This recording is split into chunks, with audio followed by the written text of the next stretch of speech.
Okay, so when we left off last time, we had made our knot to join our thread onto our needle. So with today's video, I'm going to start with that knot on our needle like this. I'm using a darker background with blue thread so you guys can see everything. Here's our ball, our skein, and then here's our needle. We're using that H, size 8 again, 5mm, with just regular CN Blue red heart yarn. I've done my knot, I've got my thread on my needle secured. So now, positioning your left hand. This is your right hand. It's going to hold your needle. I like to hold mine like this sometimes. My left hand, I'm going to take the yarn through my hand this way and then through my first finger. So when you look at it, it is between the pinky and the ring finger and then between your first and second finger. If you turn your hand over this way, it should look like that. And the needle will come over that first finger. An easy way for me to remember this is I'm going to make a deer shape, like a talking deer shape. And my first finger is going to stay up because these two fingers are going to hold my project. So this is in charge of my thread, and this hand is in charge of my needle, and this hand is in charge of my product. Now, to learn to chain, all I have to do is go always towards me. Your needle is always going to be towards you and working from the front. So whenever you take a stitch, no matter if you're doing a chain, a single crochet, a double crochet, it doesn't matter. Your needle is always going towards you first and then under the thread.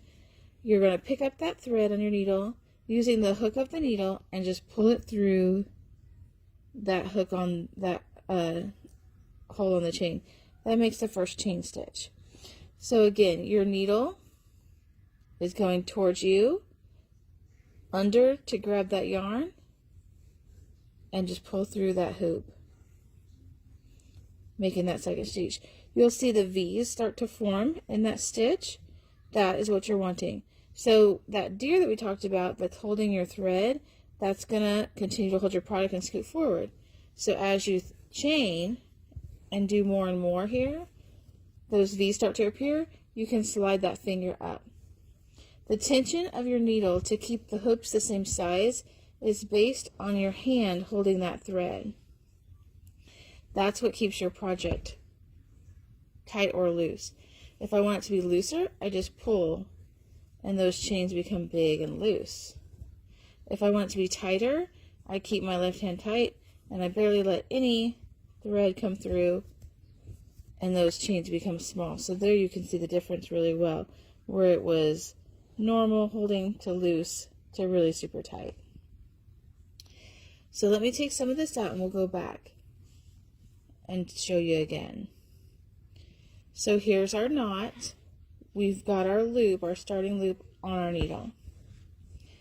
All we're going to do is take our pinky, put the thread through the pinky and the ring finger, and then through the first and second finger. When you turn it over, it's like that, through there like that.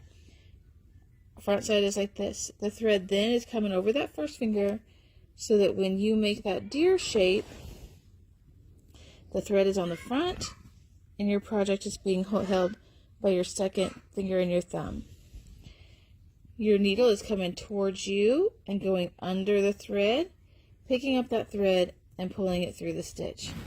Towards you, under that thread, pulling it through the stitch. You'll scoot your hand up, towards you, under that thread, and pulling it through the stitch. Towards you, under that thread, pulling it through the stitch. Towards you again, under that thread, pulling it through that stitch. And that is the chain stitch. That's going to be your first row of any crochet project.